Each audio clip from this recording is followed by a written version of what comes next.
कुछ नहीं दिखा रहा, जो हमारे देश की करंट सिचुएशन है वैसा मीडिया कुछ नहीं दिखा रहा, जबकि ये मुद्दा विदेशी न्यूज़पेपर में फ्रंट पेज पर आया। उन्हें इंडिया को छोड़कर लंदन जाना पड़ा और वहां जाकर उन्होंने ट्वीट करके बताया कि उन्हें कुछ मुख्यमंत्री, कुछ एमपी, कुछ एमएलए, सरकारी अफसरों की धमकियों के कारण उन्हें इंडिया छोड़कर जाना पड़ा। और हालात तो ये हो गए कि लास्टों को शमशान घाट तक नसीब नहीं हो रहा। हे गाइस, व्हाट्सएप, मैं जय बिश्नोई, आपका दोस्त, आपका होस्ट, स्वागत करता हूं आपका हमारे इस प्यारे से यूट्यूब चैनल फैक्ट एंड में। दोस्तों, पिछले वीडियो में हमने कोविड टेस्ट, वैक्सीन और ऑक्सीजन के बारे में बात की थी, लेकिन कोविड का टेस्ट जो मैंने बताया था RT-PCR, उसकी रिपोर्ट आने में लगभग 2 से 3 दिन का समय लगता है। तब तक जो इन्फेक्टेड पर्सन है उसको तो नहीं पता कि मेरे को कोविड हुआ है या नहीं, वो ऐसे ही लोगों के बीच में घूम रहा है और बाकियों को भी इन्फेक्टेड कर रहा है। तो इस समस्या से निपटने के लिए हमारे मुकेश अंबानी ने एक इजरायली कंपनी के साथ मिलकर इंडिया में QBT, क्विक ब्रेथ टेस्ट को लॉन्च किया है। ये टेस्ट हाथों हाथ आपकी सांस से को डिटेक्ट कर ये बता देगा कि आपको कोविड है या नहीं। ये वैसे ही काम करता है जैसे पुलिस वाले आपकी फूंक मरवा कर ये बता देते हैं कि आपने शराब पी है या नहीं। और यही नहीं, DRDO ने भी एक आत्मन नाम का सॉफ्टवेयर लॉन्च किया है जो सिर्फ हमारे चेस्ट के एक्सरे को देखकर ये बता देगा कि ये पर्सन कोविड इन्फेक्टेड है या नहीं। तो अब पहले की तरह बहुत सारे test like RT-PCR, x ray, CT scan वगैरह करवाने की कोई ज़रूरत नहीं है। अब सिर्फ CBT, QBT और आत्मन से इन्फेक्शन का पता लगाया जा सकता है। अभी हमारे देश में कोविड की सेकेंड वेव चल रही है और रिपोर्ट्स की माने तो 15 से 20 मई के बीच में ये अपने पीक पर होगी। तो यही समय हम सभी के लिए सबसे ज़्यादा क्रूशियल है, जिसमें हमें सबसे ज़्यादा अपना ध्यान रखने की ज़रूरत है। अब कोविड की सेकेंड म्यूटेंट वायरस चल रहा है और धीरे धीरे ये खुद को म्यूटेशन से चेंज कर रहा है। म्यूटेशन वो है जिसमें एक ऑर्गेनिज्म धीरे धीरे चेंज से अपनी पूरी बॉडी को चेंज कर ले।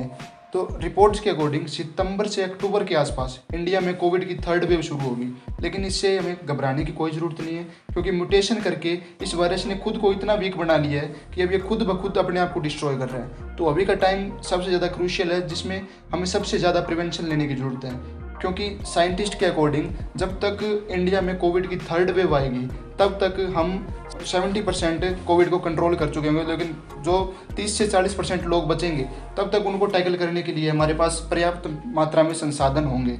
तो अभी ज़्यादा प्रिवेंशन लेने की हमें ज़रूरत है। अब एक कनेडियन कंपनी सैनिटाइज ने एक नेसल वैक्सीन लॉन्च की है जो कि नाइट्रिक ऑक्साइड के सोल्यूशन से बनी हुई है और जो अब इंग्लैंड और इजराइल में यूज़ भी होने लगी है। ये स्प्रे एक नेसल स्प्रे है जिसे हम नाक में डालते हैं और ये 48 आवर्स में 99.9% कोविड के लिए कारगर है। 24 आवर में 95% रिजल्ट शो करती है। दोस्तों, पहले इंडिया की गवर्नमेंट इसे अलाउ नहीं कर रही थी, लेकिन अब इंडिया की गवर्नमेंट ने इसको मंजूरी दे दी और अब इंडिया में 175 लोगों पर इसका ट्रायल भी चल रहा है। तो जल्द ही हो सकता है ये मार्केट में आ जाए, हमें इससे निजात मिले कोविड से। अब बात करते हैं वैक्सीन की। जो सारे वर्ल्ड के जितने साइंटिस्ट हैं वो एक यूनिवर्सल कोविड वैक्सीन बनाने को तैयार हुए हैं, जो कि कोरोना वायरस की पूरी फैमिली को टारगेट कर सके और उन्हें टारगेट नहीं बल्कि उन्हें ख़त्म कर सके। और यही नहीं, DRDO ने इंडिया की एक जानी मानी कंपनी डॉक्टर रेड्डी के साथ मिलकर एक 2-डीऑक्सी डी ग्लूकोज नाम की एक मेडिसिन तैयार की है, जो असल में पहले थी तो कैंसर पेशेंट के लिए। इस पर DRDO लगभग पिछले 1-1.5 साल से रिसर्च कर रहा था। तो ये पहले थी तो कैंसर पेशेंट के लिए, बट उसे कोविड पर भी असरदायक पाया गया। तो अब DGCI ने भी इस ड्रग को अप्रूव कर दिया गया और आने वाले लगभग 3 से 4 सप्ताह में ये मार्केट में भी आने की संभावना है। और 2 DG कोरोना को मतलब जड़ से तो ख़त्म नहीं कर सकती, लेकिन पेशेंट को वेंटिलेटर सपोर्ट पर जाने से बचा सकती है। अब बात करते हैं उन 2 वैक्सीन्स के बारे में जो इंडिया में मैन्युफैक्चर हो रही है। पहली है भारत बायोटेक द्वारा मैन्युफैक्चर्ड कोवैक्सीन। दोस्तों, इसकी हमें 2 डोज लेनी पड़ेंगी। पहली डोज के 28 दिन के बाद हमें इसकी दूसरी डोज लेनी पड़ेगी और दूसरी डोज के 14 दिन बाद ये अपना रिजल्ट शो करती है और इसे कोविड पर लगभग 82% कारगर पाया गया है। सेकेंड वैक्सीन है सीरम इंस्टीट्यूट ऑफ इंडिया द्वारा मैन्युफैक्चर्ड कोविशील्ड। इसकी भी 2 डोज है और फर्स्ट डोज के 28 दिन बाद इसकी सेकंड डोज लेनी पड़ेगी और सेकंड डोज लेने के 14 दिन बाद ये अपना असर दिखाती है और ये इसे भी कोविड पर 81% कारगर पाया गया। तो ये दोनों लगभग इक्वल ही है। तो लेकिन अब बात करते हैं रशिया द्वारा मैन्युफैक्चर्ड स्पुतनिक 5 की, जो इंडिया में वो ज़्यादा चल रही है और रशिया द्वारा बनाई गई है। जिसका अब रशिया ने फेसबुक लाइट की तरह इसका लाइट वर्जन भी लॉन्च किया है। इसकी भी 2 डोज लगती है, लेकिन इसमें पंगा ये है कि जैसे कोविशील्ड की अगर 2 डोज है तो पहली डोज भी कोविशील्ड की लगेगी और सेकंड डोज भी कोविशील्ड की लगेगी। लेकिन स्पुतनिक में क्या है कि अगर पहली डोज स्पुतनिक की लगी है तो दूसरी डोज में वो सेम दवाई नहीं लगेगी, दूसरी डोज में कुछ अलग दवाई लगेगी। लेकिन स्पुतनिक का असर 42 दिन बाद दिखता है और ये 91% कारगर है और 21 दिन के बाद ये अपना 50% रिजल्ट शो करती है। लेकिन 3 वैक्सीन होने के बाद भी हमारे देश में एट प्रेजेंट वैक्सीन की शॉर्टेज चल रही है। बट अगर विदेश की जितनी भी कंपनी है जो वैक्सीन मैन्युफैक्चर कर रही है, like AstraZeneca, Pfizer, Johnson and Johnson, अगर ये कंपनियां इंडिया में आकर अपनी वैक्सीन सेल करें तो हो सकता है कि इस वैक्सीन की जो शॉर्टेज पैदा हुई है इसको हम पूरा कर सकें। बट इंडियन गवर्नमेंट कहती है कि हम इन कंपनियों को इंडिया में नहीं ला सकते। तो उसका रीज़न गवर्नमेंट देती है कि हमारे पास इतनी लंबी कोल्ड चेन नहीं है, हमारे पास इतना पर्याप्त कोल्ड स्टोरेज नहीं है कि हम इन सबको स्टोर कर सकें। तो इसके भी कुछ सॉल्यूशन हमारे बिलावुड वाले खान सर ने इसके कुछ सॉल्यूशन दिए, जैसे कि कंपनी को इंडिया में अपना प्लांट लगाने दिया जाए और वो अपना जो भी प्रोडक्शन है, स्टोरेज है, डिस्ट्रीब्यूशन है, वो अपना खुद मैनेज करे और अपने जो भी कॉस्ट है, जो भी रेट है, वो अपने कस्टमर से ले ले। लेकिन सरकार क्या कर रही है? सरकार कह रही है फ्री में वैक्सीन लगवाओ, फ्री में वैक्सीन लगवाओ। सरकार ने फ्री वैक्सीन के चक्कर में सभी को लाइन में लगा दिया कि ये वैक्सीन लगवाओ। अब गरीब आदमी भी उसी लाइन में वैक्सीन लगवाए और कोई अमीर आदमी भी उसी लाइन में वैक्सीन लगाए।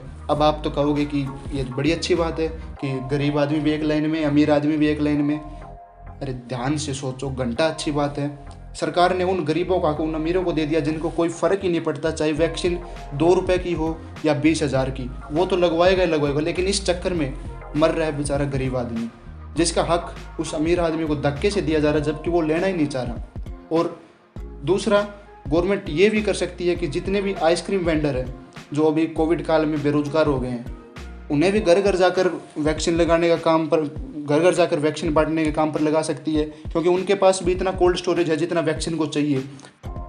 और वैक्सीन भी क्या ही फ्री में मिल रहा है साहब। अभी एक रिपोर्ट के हिसाब से इंडियन गवर्नमेंट जो इंडिया में वैक्सीन बन रही है वो बाहर विदेशों में लगभग $3 से $5 में बेच रही है, जबकि वही वैक्सीन एक आदमी को, जो इंडिया का आदमी इंडिया में वैक्सीन लगवाए, उसे $15 से $18 के बीच वो वैक्सीन लगती है।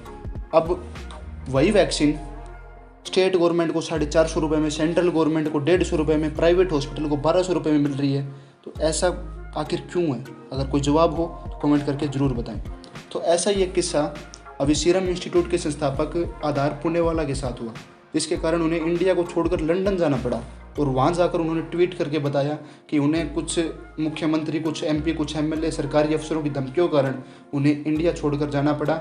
और जब मीडिया ने उनसे पूछा कि क्या आप इंडिया के जो कोविड की दूसरी वेव आई है उसका जिम्मेदार आप कुंभ मेले और बंगाल इलेक्शन को मानते हो, तो उन्होंने ये कहते हुए इस टॉपिक पर बात करने से मना कर दिया कि अगर उन्होंने इससे रिलेटेड कुछ भी बोला तो उनकी जान भी जा सकती है, उनकी जान को खतरा है। दोस्तों, यही हमारे देश की विडंबना है कि एक इतने इम्पोर्टेंट इंसान की जान को खतरा है और उसके लिए कोई सिक्योरिटी नहीं, लेकिन एक 8वीं फेल नेता के लिए Z+ सिक्योरिटी, करोड़ों रुपए का खर्चा सिर्फ उसकी सिक्योरिटी के लिए। आखिर क्यों? और यही नहीं, जब पुणे वाला से वैक्सीन की शॉर्टेज के बारे में पूछा गया तो उन्होंने बताया कि जब गवर्नमेंट ऑर्डर ही कम देगी तो हम ज़्यादा वैक्सीन कहाँ से बनाएं और किसके लिए बनाएं? जब कोई खरीदने वाला ही नहीं होगा तो हम वैक्सीन का ज़्यादा प्रोडक्शन करके क्या करें? अभी उन्होंने बताया कि उनकी कंपनी की करंट जो वैक्सीन प्रोडक्शन कैपेसिटी है वो 7 करोड़ डोज डेली की है, और जो अगर उसे 2-3 महीनों में बढ़ाकर वो 10 करोड़ डोज पर डे पर ले जाएंगे। अगर गवर्नमेंट चाहे तो विदेशी कंपनियों को लाकर इंडिविजुअली वैक्सीन बंटवा सकती है, लेकिन सरकार क्या कर रही है? बिना मास्क के इलेक्शन की रैलियां कर रही है। और तो और अब सरकार ने ओपोजिशन पार्टीज और भी बहुत सारे लोगों के ट्विटर से ट्वीट डिलीट करवा दिए, और हालात तो ये हो गए कि लाशों को अब शमशान घाट तक नसीब नहीं हो रहा और लाशों को यूं ही नदियों में बहाया जा रहा है। लेकिन हमारा मीडिया ऐसा कुछ नहीं दिखा रहा, जो हमारे देश की करंट सिचुएशन है वैसा मीडिया कुछ नहीं दिखा रहा, जबकि ये मुद्दा विदेशी न्यूज़पेपर में फ्रंट पेज पर आया है। जिस देश से कोई उम्मीद नहीं की जा सकती वो देश पाकिस्तान भी हमारी मदद कर रहा है, और भी बहुत सारे देश हैं जो हर तरफ से हमारी मदद कर रहे हैं, तो वहाँ हमारी सरकार क्या कर रही है? ट्वीट डिलीट करवा रही है, कोरोना इन्फेक्टेड लोगों के रियल डाटा को छुपा रही है। बहुत शर्म की बात है। तो इसी के साथ मैं मिलता हूँ आपको नेक्स्ट वीडियो में, तब तक के लिए जय हिंद। इस वीडियो को ज़्यादा से ज़्यादा शेयर करें और ऐसी ही और वीडियो के लिए हमारे चैनल को सब्सक्राइब करना ना भूलें। Thank you very much.